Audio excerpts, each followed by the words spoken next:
President Donald Trump's health care reform died on a Friday in March. But Trump decided by the following Sunday that he wanted to quietly resuscitate the bill. "I'm going back to it. I'm not going to give it up," he said the last weekend of March, according to a person close to the president. That decision weeks ago set in motion a series of quiet maneuvers have paid off in the new legislation now taking shape, which on Wednesday won the endorsement of the House Freedom Caucus, the conservative Republican group that tanked the first initiative. It's still unclear whether Republican leaders have enough votes to pass the revised bill through the House, let alone the Senate. But the progress toward a deal has come just as Trump approaches his 100th day in office, a marker he's eager to celebrate with a win. Interviews with 12 White House and Hill aides revealed clear differences between the brute force approach Trump took the first time around, largely under the direction of Chief Strategist Steve Bannon, and the second effort, which has been led from the White House by Vice President Mike Pence.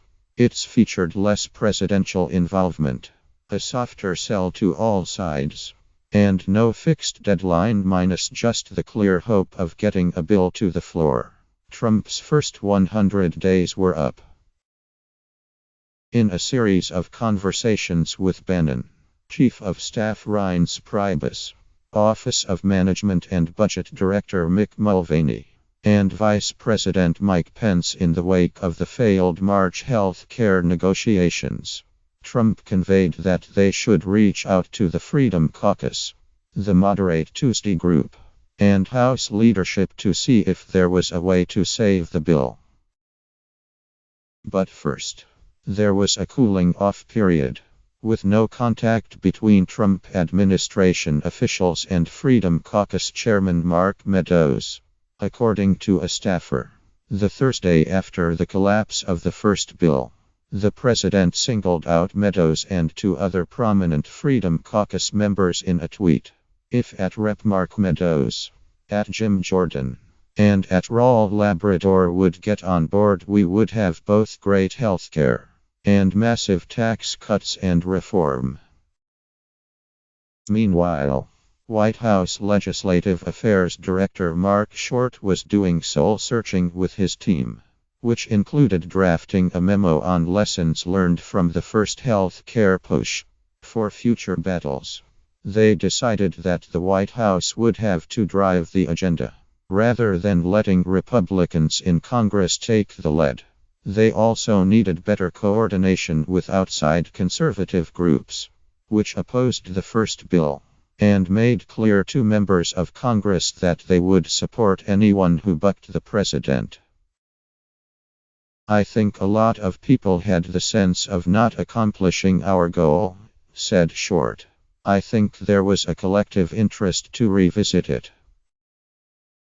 At the same time, Freedom Caucus Chairman Mark Meadows was opening talks with Tuesday Group Company Chairman Tom MacArthur, according to another Freedom Caucus staffer. "When the president said we're moving on, we just didn't," this person said.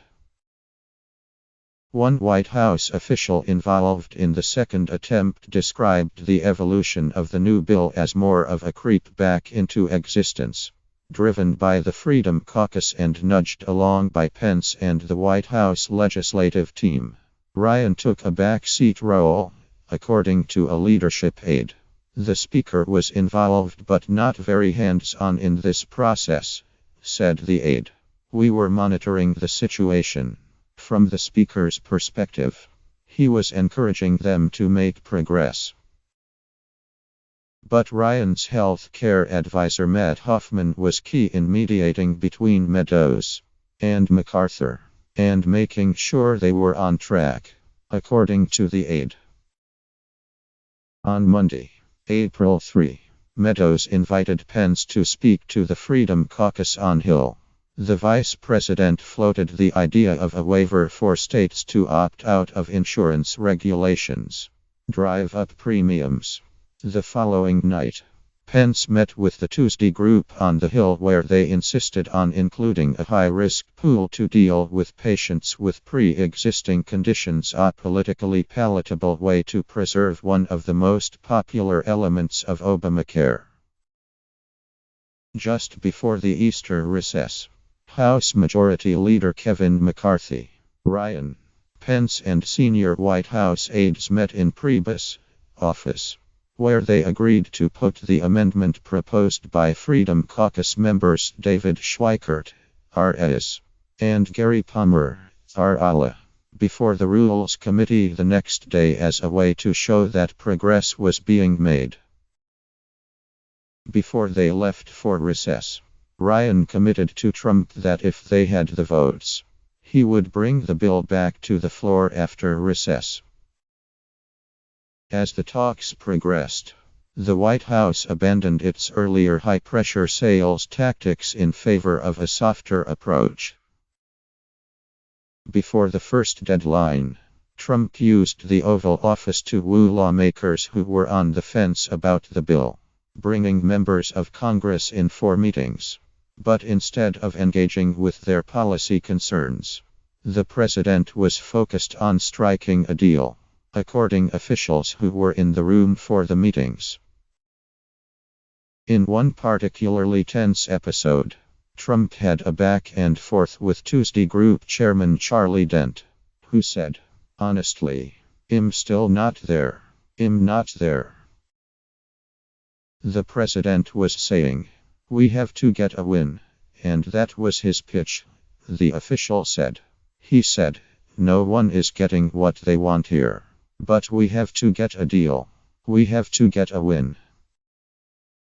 At one meeting in the Oval Office attended by the Republican Study Committee included Deputy Whip Patrick McHenry, members went around a circle where they had to commit to the bill before the president.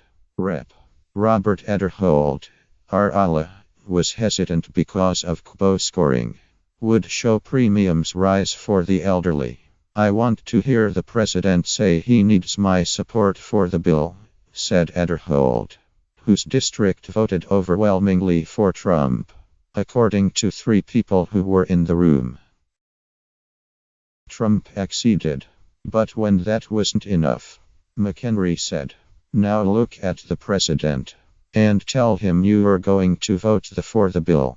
Ederholt came out for the bill. The second attempt at repealing and replacing Obamacare included fewer meetings with small groups of individual members, which had been perceived as an attempt to sow division inside the Freedom Caucus and the Tuesday group. Meetings at the White House were more casual, with chats on the Chief of Staff's patio hosted by Pence rather than high-pressure roundtables in the Oval Office. Pence and his legislative team made frequent trips to the Hill, as well as last-minute calls as he toured through Asia in mid-April. The president overestimated his ability to get people into the Oval Office and make some deals, and overestimated how it would work. "Principled conservatives," said another White House official. House members encountered anger from constituents over the Easter recess, ceding support for a redux. But the game changer, the bill, was approval from outside conservative groups, which came late last week. Deep-pocketed conservative groups like Heritage Foundation, Americans for Prosperity, and the Club for Growth signaled to the Hill and Pence that they wanted to see a deal. Club for Growth even ran an ad attacking moderates who might oppose the new bill. "I think Vice President Mike Pence has taken a personal interest in this issue. He's been relentless on the phone and in meetings with members of Congress from all stripes," said Americans Prosperity President Tim Phillips. "He's been persistent about keeping outside groups in the loop and talking about potential compromise language."